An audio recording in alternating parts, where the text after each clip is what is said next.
रहपुरा गनीमत गांव में हैं हम। पूर्व प्रधान हाफिज अयूब भी चुनावी मैदान में उतरे हैं। मैं एक वोट से जीतने के बाद 2010 में फिर चुनाव लड़ा। अच्छा, उसमें मैं 360 वोटों से जीता। किसका जो है बोलबाला लग रहा है? अयूब हाफिज जी का। ये सड़कें सब उन्हीं के जमाने की बनी हुई हैं। रोड भी बने हैं, खरंजे भी बने हैं, नाली भी बनी है। तो जो पुराने प्रधान ने बनवाई। कौन से प्रधान ने? अयूब प्रधान जी ने। आपके घर को देखता हूँ तो आज भी खपरेल नजर आती है, क्या हुआ, आप कुछ क्यों नहीं बना पाए? ज़्यादातर लोग चाहते हैं कि अयूब अहमद साहब दोबारा प्रधान बने। बरेली दर्पण में आपका बहुत बहुत स्वागत है। उत्तर प्रदेश में ग्राम पंचायत चुनाव का बिगुल बज चुका है।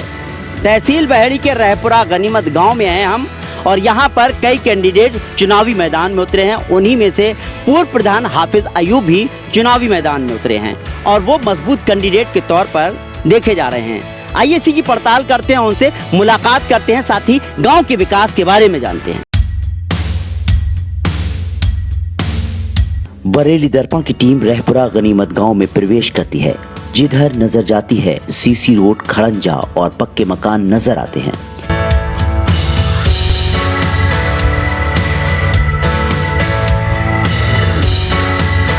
साढ़े 4,000 की आबादी वाला रहपुरा गनीमत गांव का अपना इतिहास रहा है। गांव का नाम जमींदार गनीमतुल्लाह के नाम पर पड़ा। सियासत के नजरिए से गांव को देश के कई सियासतदान और ब्यूरोक्रेट्स ने भी तरजीह दी। हो भी क्यों ना, जमींदार खानदान से ताल्लुक रखने वाले डॉक्टर अहमद जिलानी गांव की अहम शख्सियत थे, तो अंसार अहमद मुखिया भी गांव के मुअज्जिज शख्सियत थे। जब भी लोकसभा और विधानसभा के चुनाव का दौर आता, बड़े बड़े सियासतदान का गांव में दौरा शुरू हो जाता। कहा जाए तो देश की सियासत ग्राम पंचायत चुनाव से शुरू होती है। कहने को तो गांव में कई प्रधान रहे हैं, लेकिन कहा जाता है 2005 से पहले गांव की कच्ची सड़कें, टूटे खड़ंजे और कीचड़ की वजह से लोग परेशान रहते थे। लेकिन 2005 से 2015 तक गांव में विकास की लहर आई और पूरे गांव में सीसी रोड, खड़ंजे और पक्की नाली बिछ गईं। और भी कई विकास कार्य हुए। गांव के वोटर्स विकास का श्रेय किसे देते हैं, बरेली दर्पण जानने की कोशिश करेगा। रहपुरा गनीमत गांव में कई लोग ग्राम पंचायत चुनाव की दौड़ में हैं, लेकिन सबसे मजबूत कैंडिडेट के तौर पर पूर्व प्रधान हाफिज अयूब अहमद को माना जा रहा है। आखिर क्यों? बरेली दर्पण ने हाफिज अयूब के घर जाकर पड़ताल की और कई पहलुओं पर तफसील से बात की। तो प्रधान पद के उम्मीदवार हाफिज अयूब अहमद साहब के घर हम पहुंच चुके हैं। 2005 से 2015 तक हाफिज अयूब यहाँ के प्रधान रहे हैं। 10 साल प्रधानी रही, लेकिन आप देख सकते हैं जिस तरह से इनका घर नजर आता है, घर पर खपरेल पड़ी है, उससे साफ जाहिर होता है 10 साल में भी प्रधान जी अपने घर को नहीं बना पाए। लेकिन कहा जाए अगर विकास की बात की जाए तो पूरे गांव में जो है विकास किया है और विकास के नाम पर ही वोट मांग रहे हैं। हाफिज साहब हमारे साथ हैं। हाफिज अयूब साहब का बहुत बहुत स्वागत है। नमस्कार सर। और भी लोग हैं, लेकिन आपके बारे में कहा जा रहा है आप बहुत मजबूत कैंडिडेट हैं। 10 साल आप प्रधान रहे और उसके बाद, यानी कि पहले मैं पूरा जानना चाहूँगा कि आप कब कब प्रधान रहे, उसके बारे में बताएं। मैं 2005 में उम्मीदवार बना था पहली बार जी, जिसमें मैं अपनी प्रतिद्वंदी आशिक हुसैन से एक वोट से जीता था। एक वोट से जीते थे आप? जी, एक वोट से जीता था लगातार। मैं एक वोट से जीतने के बाद 2010 में फिर चुनाव लड़ा। अच्छा, उसमें मैं 360 वोटों से जीता। जी, जनता ने मुझे भरपूर अपना समर्थन दिया। जनता मुझसे खुश रही, मेरे विकास से खुश रही। जी जी। यहाँ का मेन मुद्दा ये था कि यहाँ ना कोई रोड था, ना खरंजा था। लोग कच्ची नाली, कच्ची रोड से चलते थे। अच्छा, लोग बहुत परेशान थे, तरह तरह का मामला था। अब भारत यहाँ से जब से आज़ाद हुआ है, यहाँ कोई विकास नहीं हुआ था। जब से मैंने प्रधानी संभाली, मैं इस पद पर रहा, उसके बाद मैंने विकास किया। जी जी जी। 2005 में आप प्रधान रहे, एक वोट से जीते। 2005 के बाद 10 में आप 360 वोट से जीते। उसके बाद अगले चुनाव में क्या रहा था, वो उसके बारे में बताएं थोड़ा। अगले चुनाव में ये हो रहा था, लोगों ने जनता को बहकाया, बरगलाया। बरगलाने के बाद जनता बहक गई और मैं मात्र 72 वोटों से यहाँ चुनाव हार गया, तीसरी बार में। जी जी। और इस 5 साल के अंदर कोई काम नहीं हुआ। जनता ऊब चुकी है। जनता फिर से मेरे फेवर में है। जनता का पूरा सहयोग मेरे साथ में है। पूरी जनता मेरे साथ में, मेरे फेवर में। इस 5 साल में यहाँ अत्याचार बहुत ज़बरदस्त हुआ। यहाँ जो काम होते थे वो हम लोग खुद ही आपस में बैठकर यहाँ पंचायत से सुलझा देते थे। यहाँ दलाली का एक अड्डा बन गया। यानी आप कह रहे हैं इन 5 सालों में जो है भ्रष्टाचार बहुत हुआ। मैं आपके पूरे विकास के बारे में जानना चाहता हूँ। 2005 में जब आप चुनाव लड़े थे और जीते थे महज एक वोट से, उस वक्त में आपने गांव में किस किस तरह के विकास कार्य कराए थे, वो बताएं ज़रा। उस दौर में यहाँ कोई भी शौचालय नहीं था। निर्मल ग्राम पंचायत मैंने जी। घोषित करा, जिला से घोषित करा, जिसमें 372 मैंने टॉयलेट बनवाए यहाँ। जी लोग परेशान थे, यहाँ टॉयलेट बने, रोड बने, सड़कें बनी। जी। यहाँ सीसी रोड जो आपको दिख रहे हैं वो सारे मेरे हाथ के हैं। मैंने अच्छा। अपने हाथ से विकास कराया यहाँ। जी। और यहाँ 167 मैंने वृद्धा पेंसिल बनवाई, 136 मैंने विधवा पेंसिल बनाई, 67 जो है विकलांग पेंसिल यहाँ बनी है। मेरे दौर में। ये जैसे कि आपके पूरे 10 साल के बारे में बता रहे हैं या 2005 से 2010 के बाद? 2005 में ये हुआ है सारा काम। 2010 में फिर ये सीसी रोड, अच्छा। 105 का आवास, अच्छा। लोहिया इंदिरा आवास हाँ, हाँ। और अल्पसंख्यक आवास। अच्छा। 105 मैंने यहाँ गरीबों के बनवाए, 105 आवास। अच्छा अच्छा अच्छा अच्छा, चलिए रोड की जी और जी। 72 हैंडपंप 72 हैंड पंप लगवाए। इंडिया मार्का, जो कि बहुत, पूरे बहुत। ब्लॉक में कहीं नहीं है। यहाँ उप सेवा केंद्र बना जी 2006-07 में। जी। उसके बाद यहाँ कोई जूनियर हाई स्कूल नहीं था। यहाँ जूनियर हाई स्कूल 2010-11 में जूनियर हाई स्कूल मैंने अच्छा। बनवाया। जी। और यहाँ स्कूल की बाउंड्री बनाई। निर्मल ग्राम की वजह पूरे गांव में साफ सफाई सुथराई कराई। जी। यहाँ आप घूम कर देख लीजिए, जिस जगह जाएंगे आप सीसी रोड ही मिलेंगे, जिस जगह जाएंगे आप लोग वो खुशहाल मिलेंगे। मगर इस 5 साल के अंदर जनता उग चुकी है, जनता बदलाव चाहती है। जनता का हाल ये है कि जनता इंतजार कर रही है कब हमें वोट डालने मिले। 70% पब्लिक है, बाकी में सारे 30% में सारे लोग हैं। 70% पब्लिक मुझे चाहती है। अब आप चुनाव जो लड़ने जा रहे हैं, क्या जनता का फैसला है या अपना अपना फैसला ले लिया कि आप चुनाव लड़ रहे हैं? जनता का फैसला है। जनता उग चुकी है मेरा भाई, जनता उग चुकी है। जनता अच्छा। का ये हाल है कि 5 साल उसने एक एक दिन करके गुजारे हैं जनता ने। जी। अब जनता जब से आचार संहिता लगी, जनता आज़ाद है। जी। जनता की हकीकत बहुत कुछ और है, दिखावा कुछ और है। जनता बुरी तरीके से इन जितनी कैंडिडेट है इन्हें नकार चुकी है। जी। इनका बुरा हाल होने वाला है। पूरे गांव में मैं देखता हूं पक्के रोड नजर आते हैं और आप दावा करते हैं ये पक्के रोड आपने बनवाए हैं, तो क्या मौजूदा प्रधान था उसने कोई काम नहीं कराया? पहले से ये हाल था। यहाँ जो मस्जिद से, जामा मस्जिद से नूरी मस्जिद तक, नूरी मस्जिद से मंदिर तक, मंदिर से लेकर भमसिन तक कुछ भी नहीं था। खरंजा अच्छा। नाम की चीज़ नहीं थी। कीच अच्छा। में लोग नमाज पढ़ने के लिए लोग कीच में जाते थे, बारिश हो जाती रपट के जाते थे। भमसिन पर पूजा करने के लोग इधर उधर नालियों पर चढ़ के जाते थे। नाली नाम की चीज़ नहीं थी यहाँ। जी जी जी जी 2005 में।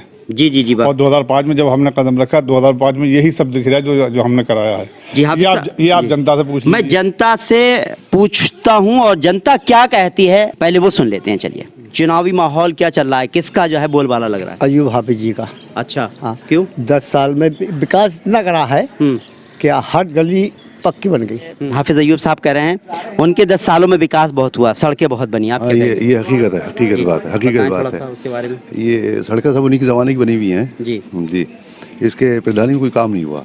अच्छा। लैट्रिनें भी बनी है, रोड भी बने हैं, खरंजे भी बने हैं, नाली भी बनी है, आवास भी बने हैं, इंडिया मार्का हैंडपंप भी लगे हैं और पब्लिक की सेवा दिलो जान से करी है। ये तो जो पुराने प्रधान ने बनवाई कौन से प्रधान ने? अयूब प्रधान जी ने। अच्छा, अयूब प्रधान जी ने क्या क्या काम कराया उन्होंने? खरंजा डलवाया था, रोड भी पड़ा था अच्छा। और बीच वाली गली का रोड पड़ा था। तो अयूब प्रधान को लेकर लोग याद कर रहे हैं उनके विकास कार्य को लेकर। गंदगी है। बोले से तो वही सही था। अच्छा, हाँ, कह रहे हैं। और पहले कह रहे जब वो जो जीते जी। थोड़े दिन के बाद बोले इससे तो वही बढ़िया है। अच्छा, कह रहे हैं 10 साल में प्रधान रहा, मैंने बहुत रोड के काम किए हैं। आपने भी गांव में देखा होगा। क्या नहीं कहेंगे? करे तो थे, किसने? अयूब भाई ने करे तो थे। इस वक्त हमारे साथ हैं हाफिज अयूब साहब के भतीजे मोहम्मद आजम, जो दिल्ली विधानसभा में रिसर्च फेलो हैं और ओखला विधायक अमानतुल्लाह खां के कंसल्टेंट हैं, जो आजकल आजम गांव में आए हुए हैं और अपने चाचा की जो चुनाव प्रचार है उसकी कमान संभाले हुए हैं। आजम, बहुत बहुत स्वागत है। बहुत शुक्रिया। जाए तो किस तरह की तैयारियां हैं, क्या माहौल है और आप किस एजेंडे पर काम कर रहे हैं? माहौल तो बहुत अच्छा है कि हम लोग के पक्ष में हैं सब लोग, और ज़्यादातर लोग चाहते हैं कि अयूब अहमद साहब दोबारा प्रधान बने। तो हमारा एजेंडा यही है कि बहुत सारे डेवलपमेंट वर्क हैं जो भी होने हैं गांव के अंदर। हेल्थ का सबसे बड़ा इशू है, स्वास्थ्य संबंधी बहुत समस्या है। मान लीजिए कि छोटी सी भी किसी को बीमारी है तो उसके लिए बहेड़ी या बरेली जाना पड़ रहा है। कभी कभी ऐसा भी हो रहा है कि इलाज नहीं मिल पा रहा है टाइम पे, तो उसको गंभीर बीमारी हो जा रही है। कई सारे पेशेंट्स को अभी दिल्ली में भी ट्रीटमेंट करवाया गया, तो वहाँ एडमिट करने में बहुत दिक्कत आती है। तो हमारा सबसे पहला काम ये होगा कि हमारा गांव का जो प्राइमरी हेल्थ सेंटर है, जो भी स्वास्थ्य केंद्र है, उसकी रिपेयर कराएं और उसके बाद वहाँ पर हम एक किसी फिजिशियन को हायर करें जो कि हफ्ते में एक बार आएँ और गांव के लोगों का इलाज करें, बेसिक इलाज करें। और जो स्कूल है हमारे गांव का, स्कूल मॉडल स्कूल में हम लोग बनाएं।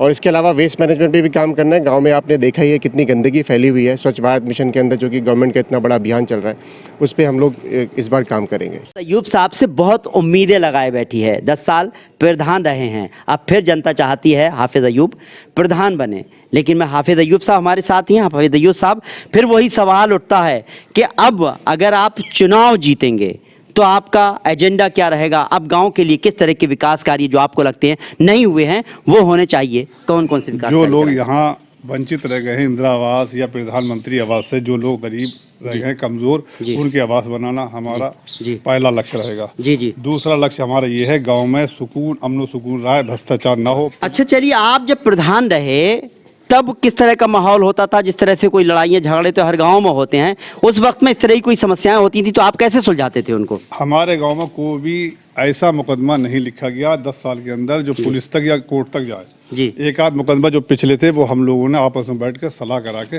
वो खत्म करा दिया। वो हमारे गांव में ना ही कोई हिस्ट्री सीटर है इस 10 साल के अंदर, ना ही कोई मुकदमा है, ना ही कोई कोर्ट कचहरी के चक्कर लगा रहा है। यहाँ हम लोगों में आपस में किसी में झगड़ा होता था तो आपस में चंद लोग बैठाल के सलाह करके मशवरा करके उनका फैसला करा देते थे। बहुत अच्छी बात है, आप गांव का विकास चाहते हैं। जो गरीब है उनके विकास की बात कर रहे हैं। लगातार मैं आपके घर को देख रहा हूँ, आप 10 साल प्रधान रहे। मैं देखता हूँ लोग राजनीति में आते हैं, बड़ी बड़ी बिल्डिंगें बनाकर तैयार कर लेते हैं। आपके घर को देखता हूँ तो आज भी खपरेल नजर आती है। क्या हुआ, आप कुछ क्यों नहीं बना पाए? यही तो भाई, इसीलिए तो जनता चाहती है और मुझ में कोई फूल थोड़ी लगे। जनता यही चाहती है, मैं गरीबों की मदद करता हूँ हमेशा। गरीबों के साथ आधी रात खड़ा होता हूँ। कोई किसी को किसी चीज़ जरूरत पड़ती है, मैं उनके साथ शाना बशाना रहता हूँ। यही तो बात है, वरना मुझ में कोई लाल थोड़ी लटक रहे मेरा भाई। वाकई हाफिज अय्यूब साहब इस गांव के जो है मजबूत प्रत्याशी के तौर पर उभरे हैं और इसीलिए बरेली दर्पण ने अपने प्रोग्राम में हाफिज अय्यूब साहब को शामिल किया है। उम्मीद करते हैं हाफिज अय्यूब साहब फिर यहाँ के प्रधान बने और गांव का विकास हो, विकास की तरफ गांव बढ़े, यहाँ के गरीब लोग हैं उनकी मदद हो और जिस तरह के हालात हैं, जिस तरह के झगड़े होते हैं, फसाद होते हैं, वो गाँव के गाँव में ही निपटा लिए जाएँ। आप हमारे चैनल के माध्यम से अपने वोटर्स से, अपने गाँव के लोगों से क्या कहना चाहेंगे? मैं यही अपील कर रहा हूँ अपनी ग्राम पंचायत वासियों से कि इस बार मुझे अपना पूरा सहयोग, अपनी पूरी मदद, अपना पूरा एक कीमती वोट देकर मुझे कामयाब बनाए। मैं उनकी इच्छाओं के अनुसार खरा उतरूंगा और यही मुझसे पूरी जनता से अपील है कि मुझे अपना वोट, कीमती वोट देकर मुझे विजय बनाए, कामयाब बनाए। जी, हाफिज अय्यूब साहब ने आपसे अपील की है और हाफिज अय्यूब साहब के लिए मैं भी दुआ करता हूँ वो प्रधान पद का चुनाव जीतें और अगर विकास कार्य करेंगे तो मैं दिखाऊंगा और अगर विकास कार्य नहीं किए तो भी मैं दिखाऊंगा। फिर इनसे पूछूंगा वो सवाल कि आपने जो वादे किए थे वो क्यों नहीं निभाए। लेकिन मुझे उम्मीद है जिस तरह से पिछले 10 सालों में इन्होंने विकास कार्य किए, उम्मीद है कि अब भी अगर आप चुनाव में इनको जिताएंगे तो ये काम करेंगे। अगर काम नहीं करेंगे तो बरेली दर्पण इनसे सवाल पूछेगा, आखिर आपने कहा था विकास कार्य कराएंगे तो आपने विकास कार्य क्यों नहीं किए। एक बार फिर मौका तो दीजिए। फिलहाल मुझे इजाज़त दीजिए। नमस्कार, सत श्री अकाल, आदाब।